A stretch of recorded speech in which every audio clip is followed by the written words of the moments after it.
이르시되 기도 외에 다른 것으로는 이런 종류가 나갈 수 없느니라 하시니라. 아멘. 네.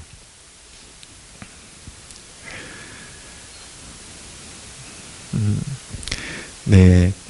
21일간의 여정이 아마 그렇게 쉽지 않게 느껴지실 겁니다. 근데 경험이 쌓이면 둘째 주가 지나면 이제 다 끝났다라는 느낌이 이미 듭니다. 그리고 21일을 나온다고 생각하지 마시고 각 요일을 3번만 반복한다고 생각을 하십시오. 월요일 3번, 화요일 3번, 수요일 3번.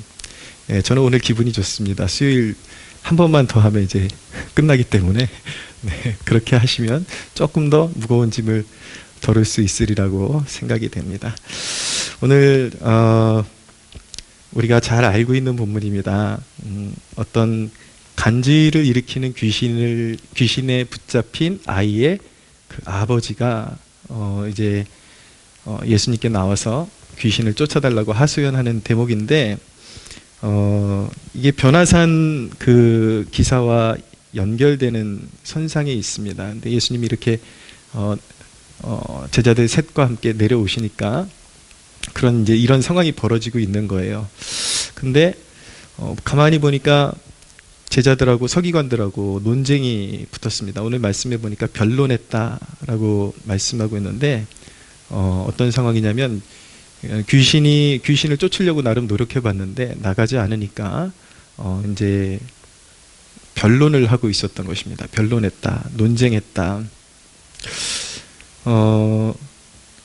근데 귀신을 쫓아내지 못했던 이유는 영적인 문제를 이성적으로 진단하고 있었기 때문인 것입니다. 이성적으로 해결해 보려고 그러니까 그게 풀리지를 않죠. 떠나가지를 않죠. 그런데 이제 그렇게 접근하다 보니까 그 문제의 속내를 잘 파악하지 못하고 그래서 어떤 인간의 논쟁과 변론으로 그것을 극복해 보려고 하는 어리석음을 보시면서 예수님이 굉장히 답답해 하시는 말씀입니다. 이 세대를 보면 정말 그 귀신에게 장악된다라는 것은 인격을 장악당하는 것이거든요. 자기가 아무리 잘 해보고 싶어도 잘 되지 않고 온전한 마음과 생각으로 살고 싶어도 되지 않는 그런 영적인 세력에 붙잡힌 상태가 귀신 들림인데, 마치 이 세대가 그런 귀신 들린 세대 같다. 실제로 그 배후에 역사하는 어둠의 영이 있는 것도 사실이죠. 오늘날 우리 세대를 보면은 무언가 번영하고 무언가 좀 화려하고 그렇게 잘 풀려가는 것 같은데 그 속내를 보면 멍들지 않은 곳이 하나도 없습니다. 점점 어떤 면으로 보면 악한 영들이 무적행에서 마치 막 그 어느 때보다도 많이 풀려나가지고 극성을 부리는 것처럼 그렇게 온 사회와 그런 어떤 공동체를 다 짓밟아 놓고 있습니다. 특별히 저는 이 시대에 이렇게 번영하고 좋은 땅에 살면서 특별히 우리 대한민국 역사를 알아갈수록 이 나라가 어떻게 태동을 했는지 알게 되면 이 나라가 단순히 그냥 인간의 노력으로 일구어낸 나라가 아니라 하나님이 역사하신 발자취가 있는 민족이다라는 것을 알게 되죠. 정말 일제에게 나라를 빼앗기고 망했던 나라에 하나님께서 소수의 그런 청년들에게 선교사님들로 말미암아 복음을 전하게 해주셔서 그 복음을 듣고 그 험난한 역경과 그 망했던 나라에서 그 복음을 듣고 회심한 영혼들이 대한민국이라는 그 국가의 어떤 청사진을 꿈꾸고 나라를 세우겠다라는 그런 의지를 꿈꾸고 또 이 나라를 특별히 하나님이 복 주신 나라로 믿고 열방 가운데 복이 되는 그런 기독교 국가로 세우겠다라는 그런 포부를 가지고 세워진 나라인데, 이렇게 이제 그들의 눈물과 피와 땀을 통해서 번영하고 이렇게까지 자라났는데 이 민족에 몸담고 살면서 이 나라에서 온갖 사회에서 좋은 혜택을 다 받고 살면서 도저히 믿겨지지 않는 게, 저 북한에 지금 그 김일성이 그 나라의 그 땅에 그들의 말로는 수령님이라 그러죠. 수령. 그 땅에 그 김일성이라는 스스로가 수령이라고 하는 자가 선 이래로 그 땅은 망국의 길로 치닫게 되었고, 진짜 수백만 명이 굶어 죽는 그런 비참한 그런 터널을 통과해 오고, 얼마나 세계에서 가장 핍박이 심하고 비굴하고 비참하고 그런 악하고 비참하고 온갖 좋지 않은 거 악한 것들은 다 갖추고 있는 나라인데, 나라도 아니죠. 나라로 인정도 안 된 불법으로 점령하고 있는 자들이니까 그 김일성 세력은. 그런데 저렇게 황폐화된 나라의 그 수령님을 동경하고 이 나라에 살면서 사회 곳곳에 파고 들어가지고 백성들의 의식을 갉아먹고 있는 존재들이 생각보다 너무 많이 있다라는 게, 이게 현실인가 싶을 정도로 믿겨지지를 않습니다. 정치계는 뭐 완전히 그냥 넘쳐나고요. 교육계, 그리고 특별히 교계까지 그런 사상을 가진 존재들. 제가 말씀드렸잖아요. 최근에 해병대 군대 안에까지 북한에서 목선을 타고 목선이 떠내려오는데 그 목선에 간첩이 있었는지 뭐가 있었는지 어떻게 알아요? 그걸 빨리 조사를 해야 되는데, 중대장이 자기 부하들 시켜가지고 부하들한테 명령 내려가지고 상부에 보고하지 말아라, 못 본 척해라. 이게 도대체 뭐 하는 짓인지 도대체 믿겨지지를 않고, 이런 세력들이 우리나라를 곳곳에서 우리 젊은이들의 의식을 갉아먹고 있고, 국민들의 의식을 갉아먹고 있다라는 거, 미혹시키고 있다라는 거, 참 믿겨지지를 않습니다. 하루에도 얼마나 많은 사람들이 자살했다라는 소식이 들려오고, 심지어는 요즘은 또 떠오르는 게 마약이더라고요. 마약이 그렇게 기승을 부리고 있는지 몰랐습니다. 마약에 취하고 이 땅에 하나님을 떠난 청년들이 세상에서 어디에다가 그 정신을 뿌리를 내려야 될지를 모르니까 방황하면서 술 취하고 이제 방탕하다 못해 마약까지 이제 뿌리를 내리고, 그게 가까이 있더라고요. 저는 저기 무슨 미국 영화나 이런 데서만 접하는 이야기인 줄 알았는데, 저희 지금 살고 있는 집 바로 맞은편에 좀 조그만 그런 위스키 바가 생겼습니다. 바로 제가 사는 정면에 조그만데 새벽까지 젊은이들이 바글바글해요. 근데 제가 교회에서 이제 일 보고 저녁 늦게 퇴근할 때 한번 청년들이 대화하는 소리를 제가 무심코 들었는데 대마초 피는 얘기를 하고 있더라고요. 대마초 피는 얘기를. 그러니까 그만큼 가까이 있다라는 거죠. 어디 서구에서나 있을 법한 이야기가 우리나라 깊숙이 청년들에게 침투해 있고, 그런 이제 세상 가운데 중심에 우리가 서 있습니다. 그 젠더 이데올로기라는 것이, 그걸 왜 그렇게 하나님의 형상으로 지어진 인간의 그 형상을 적극적으로 이렇게 파괴하는데 앞장서면서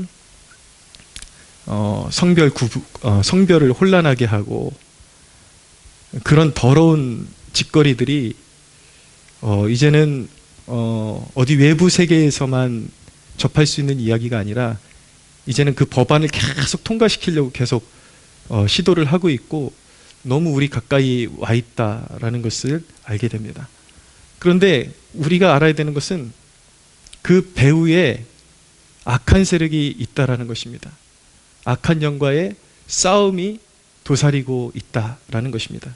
근데 우리가 그 문제를 풀 때에 그냥 서기관들과 제자들처럼 세상의 그런 악하게 돌아가는 모습을 보면서 한탄만 하고, 그리고 그것을 인간의 어떤 논리로 풀어내려고 하거나, 아니면 어떤 인간의 그냥 단순한 어떤, 물론 사회적으로 방파제 역할을 할 수 있는 어떤 시스템도 분명히 세워져야 합니다. 그러나 항상 이 강단은 그 더 깊숙이 있는 것을 바라보고 우리가 하나님의 자녀들로서 이 험난한 영적인 싸움을 어떻게 싸워야 되는지에 대해서 더 깊이 들어가는 자리가 바로 이 강단이기 때문에 단순히 사회운동으로 안 된다라는 것이죠. 단순히 어떤 구호, 피켓 들고 서 있고 이거 가지고 안 된다라는 것입니다.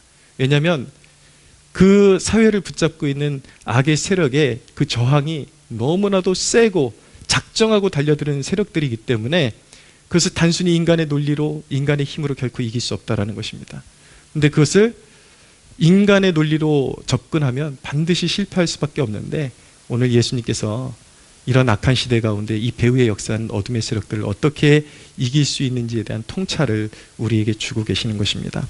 제자들의 실패의 원인을 먼저 찾아보면 우리가 어떻게 서야 할지에 대한 갈피가 잡히겠죠.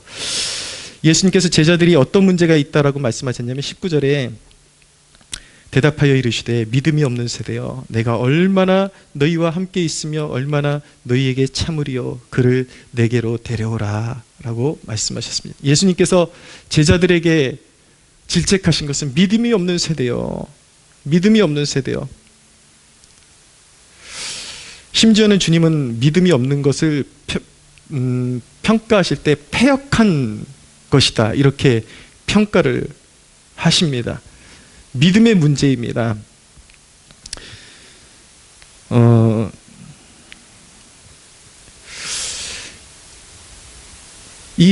우리가 지금 잠시 나눴던 이 사회 현상의 이면에는 우리 인간의 이해 밖의 영적인 문제가 도사리고 있는데, 단순히 인간의 지식과 인간의 그런 이해 밖의 문제를 가지고 인간의 지식과 이해로 풀려는 태도 자체가 잘못되었다라고 예수님께서 말씀하시는 것입니다.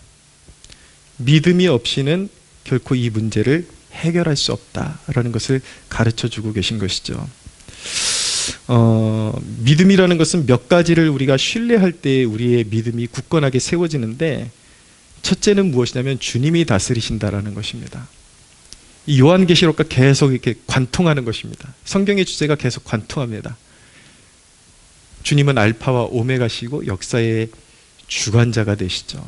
온 세상의 통치자는 예수 그리스도이십니다. 할렐루야. 악한 영이 아무리 기승을 부려도 피조물입니다. 타락한 피조물. 우리가 거기서부터 영적인 싸움에 접근을 해야 되는 것입니다. 우리 믿음의 대상이 온 세상의 통치자의 주권자, 영계를 다스리시는 통치자시다. 그분께 해답이 있다라는 것부터 우리가 신뢰해야 되는 것이죠. 두 번째로 주님의 권능을 신뢰할 때 믿음이 세워집니다. 우리가 믿는 주님은 말씀으로 자연계와 영계를 호령하시고, 그분의 말씀 한마디에 파도가 잠잠해지고 악한 영들이 소스라치게 놀라서 혼비백산이 돼서 그분의 권능 아래 자빠지고 넘어지고 도망가게 되어 있습니다. 할렐루야. 주님의 다스리심과 주님의 권능, 이 두 가지를 이해함이 영적인 총명이며 지혜인 것입니다. 성경은 누누이 말씀하죠. 여호와를 경외하는 것이 지식의 근본이다. 참 지혜, 참 지식은 바로 하나님이 어떤 분인지를 이해하는 것입니다. 그리스도가 어떤 분인지를 이해하는 것이죠. 여기서 참 믿음이 세워지는 것입니다. 그것을 이해하고 나면 이 세상에서 일어나고 있는 현상에 대해서, 불의한 현상들에 대해서 우리가 어디로 달려가서 호소를 해야 되는지 답이 나오는 것입니다. 아무리 세상에서 원망하고 혈기 부리고 분노하고 구호를 외치고 그래도 세상은 변하지 않습니다. 우리 믿음의 대상이 되신, 믿음을 가지고 우리 믿음의 대상이 되시는 그 주권자 앞에 우리가 호소하고 나아갈 때에 그곳에 소망이 있는 것입니다. 할렐루야. 근데 주님께서는 우리로 하여금 믿음을 가지고 주님께로 나오기를 원하시는데, 문제는 무엇이냐면 우리의 믿음이 주님께서 원하시는 만큼 흡족한 믿음이 아닐 때가 너무 많다라는 것입니다. 망설이는 믿음, 과연 될까? 이렇게 사회가 복잡하고 이렇게 대적이 당장이라도 사회와 우리 가정과 민족을 삼켜버릴 것처럼 그렇게 너무나도 막강해 보이는데 단순히 믿음 가지고 될까? 이런 이제 망설이는 마음이 있는 것이죠. 예수님께서 이 아들을 고쳐주기를 원하셨는데 이 아버지의 태도가 그랬습니다. 22절에 보니까 귀신이 그를 죽이려고 불과 물에 자주 던졌나이다. 그러나 무엇을 하실 수가 있거든 우리를 불쌍히 여기사 도와주옵소서. 예수님께서 이 태도가 마음에 들지를 않으시는 거예요. 무엇을 하실 수가 있거든 망설이는 믿음. 그런데 이렇게 망설이는 믿음을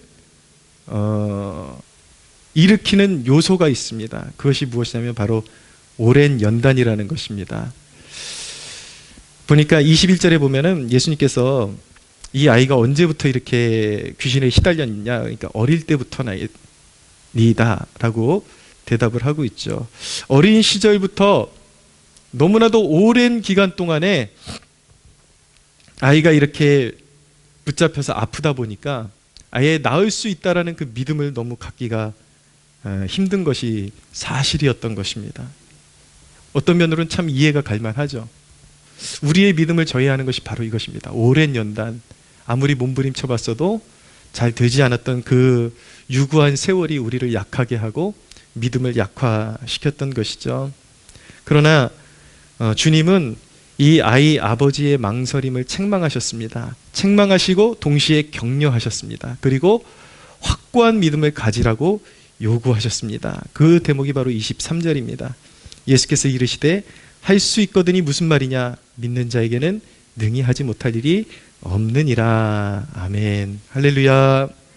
네, 믿는 자에게는 능히 하지 못할 일이 없느니라. 이 믿음 가지고 주님 앞에 서기를 원하시는 것입니다. 우리는 그런 믿음을 가져야 하는 것입니다.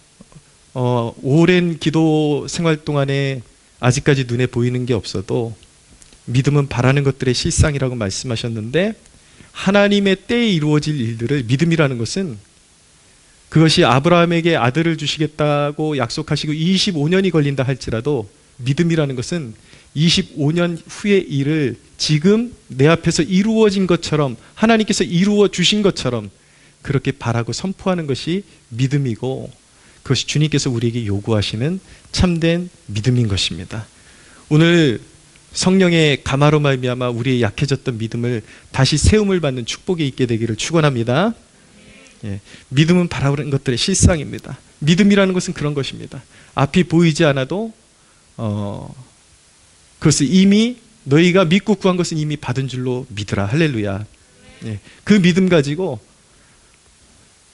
그 장차 언제인지 모르지만 그것을 내 앞으로 끌어오는 것이 믿음입니다. 이루어질 줄로 믿고 세상이 어두워도 악이 극성을 부려도 하나님이 이 모든 것들을 정리해 주시고 하나님의 영광을 드러내시리라는 그 믿음을 내 눈앞으로 끌어와서 선포하는 것입니다. 할렐루야. 우리에게 지금 필요한 것이 그 믿음이 필요한 것입니다. 감사하게도 우리 주님은 확고한 믿음의 모본이 되어주셨습니다. 25절을 보면 예수께서 무리가 달려와 모이는 것을 보시고 그 더러운 귀신을 꾸짖어 이르시되 말 못하고 못 듣는 귀신아 내가 내게 명하노니 그 아이에게서 나오고 다시는 들어가지 말라 말씀하셨습니다. 여러분, 믿음은 믿음 자체로 머물러서는 안 되고 믿음은 선포로 이어질 때 능력이 나타나는 것입니다. 믿음은 반드시 선포해야 하는 것입니다. 사실 주님은 믿을 대상이 없으시죠. 그분 자체가 믿음의 대상이시기 때문에 우리 주님은 믿음의 근원이시고 믿음의 수여자이십니다. 그렇기 때문에 그분에게는 결코 흔들림이나 주저함이 없이 악한 영들을 통해서 귀신아 내가 명하노니 떠나가라고 담대하게 선언하실 수가 있었던 것이죠. 모든 영계가 그분의 권능과 말씀으로 움직입니다. 어떤 어둠의 세력도 그분의 말씀에 굴복합니다. 할렐루야.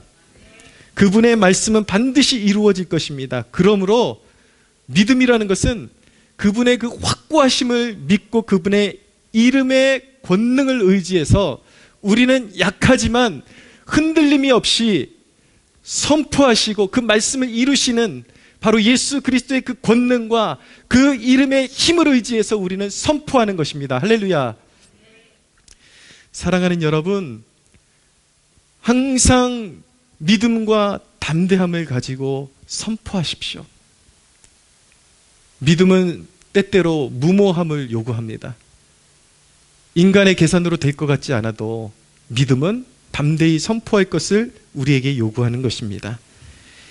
26절에서 27절에 보면 예수님께서 그렇게 선포하셨을 때 귀신이 소리 지르며 아이로 심히 경련을 일으키게 하고 나가니 그 아이가 죽은 것 같이 되어 많은 사람이 말하기를 죽었다 하나 예수께서 그 손을 잡아 일으키시니 이에 일어서니라 라고 말씀하고 있습니다. 사랑하는 여러분, 이 시간 믿음과 담대함을 가지고 선포하기를 원합니다. 이 민족과 사회를 덮고 있는 어둠의 영은 경련을 일으키고 떠나갈지어다. 할렐루야. 이 땅을 좀먹고 있는 주체 사상으로 물들어 있는 악의 세력들은 소멸될지어다. 할렐루야. 이 땅의 음란의 영, 더러운 영, 우리 자녀들의 인식을 갉아먹는 더러운 우상의 영은 떠나갈지어다. 할렐루야. 우리가 기도할 때 그 믿음, 예수 이름의 권능과 우리 하나님은 결코 실패가 없으시고 역사의 주관자가 되신다라는 그 믿음을 가지고 선포할 때에 영계는 움직이기 시작할 것입니다. 제자들의 실패의 요인 또 하나를 주님께서 꼭 꼬집어 주시는데 이 대목이 중요합니다. 그들의 실패의 원인은 기도의 빈약함에 있었습니다. 28절에서 29절을 보십시오. 집에 들어가심에 제자들이 조용히 묻자오되 우리는 어찌하여 능히 그 귀신을 쫓아내지 못하였나이까? 이르시되 기도 외에 다른 것으로는 이런 종류가 나갈 수 없느니라 라고 말씀하고 있습니다.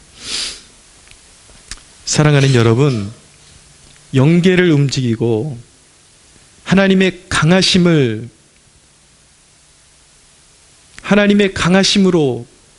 하나님께서 우리 편에 서게 할 수 있는 그 유일한 방법, 마귀를 이기는 방법, 어둠의 세력을 몰아낼 수 있는 방법은 주 예수를 믿는 믿음 안에서 선포하는 기도밖에 없다라는 사실을 믿으십시오. 기도할 때 믿음이 세워집니다. 기도가 왜 그렇게 중요한가? 결국은 제자들의 믿음의 약함의 문제였는데 믿음의 약함이 어디서 오는가? 기도가 부실하면 믿음이 세워지지를 않는 것입니다. 믿음은 어느 곳에서 가장 강력하게 세워지는가?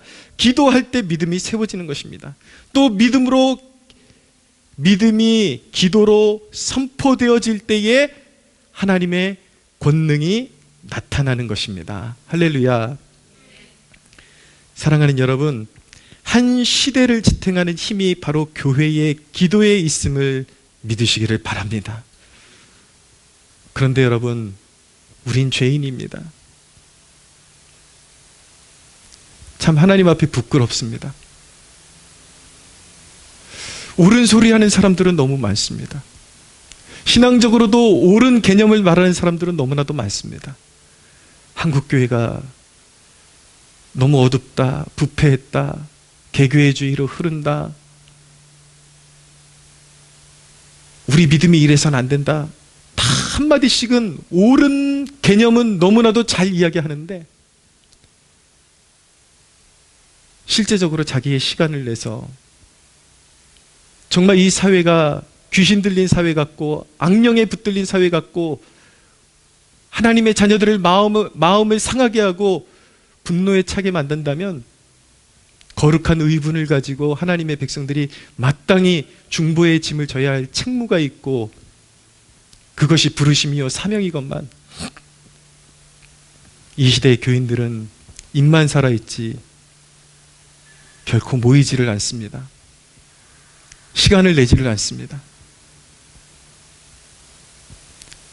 여러분, 귀신은 우리의 옳은 신학적인 개념, 물론 그것도 중요하지만 옳은 개념에 덜덜 떨지 않습니다. 옳은 개념은 당연히 탑재되어야 하는 것이지만 주의 백성들이 기도를 통해서 믿음이 세워지고 성령의 능력으로 무장할 때 귀신들은 벌벌 떨 것입니다. 할렐루야. 교회가 교회다운 사명을 감당할 때 귀신들은 벌벌 떨게 될 것입니다. 사랑하는 여러분, 어떤 절망에서도 주 예수의 통치를 믿음으로 선포하며 기도할 때에 이 땅의 절망의 세대가 어둠에서 빛 가운데로 나오는 것을 보게 될 것입니다. 할렐루야. 우리에겐 아직 소망이 있습니다. 여러분들이 이 자리를 지켜주시는 한 교회의 소망이 있을 뿐만 아니라 이 민족의 소망이 있고 열방의 미래가 있고 우리 자녀들에게 소망이 있음을 믿으시기를 바랍니다. 우리가 그 주님께서 원하시는 그 믿음을 우리가 부음받고 오늘 기도할 때에 하나님께서 결코 이 민족을 버리지 아니하실 것입니다. 할렐루야. 한 길로 왔던 원수마귀 7길로 도망칠 줄로 믿습니다. 우리 하나님께 영광의 박수 올리겠습니다.